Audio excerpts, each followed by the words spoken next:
ఒకప్పుడు దేశానికి అత్యంత విలువైనటువంటి కాపర్ ప్రాజెక్టుకి వ్యతిరేకంగా తమిళనాడులో ఉద్యమం ప్రారంభించి రాజకీయ పార్టీలను అందుకు అండగా నిలబడి ఆ కాపర్ ఫ్యాక్టరీ మూసేసేందుకు ఉద్యమాలు చేసి మూసేపించారు.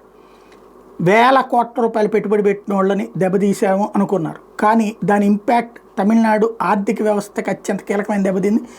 ఇక్కడ ఈ కుట్ర చేయించినటువంటి వాళ్ళు, ఉద్యమాలు చేసినటువంటి కమ్యూనిస్టులు చైనాలో మాత్రం అదే కాపర్ పరిశ్రమను దర్జాగా తీసుకెళ్ళినారు. అంటే అక్కడ బాగుపడడానికి ఇక్కడ నాశనం చేశారు.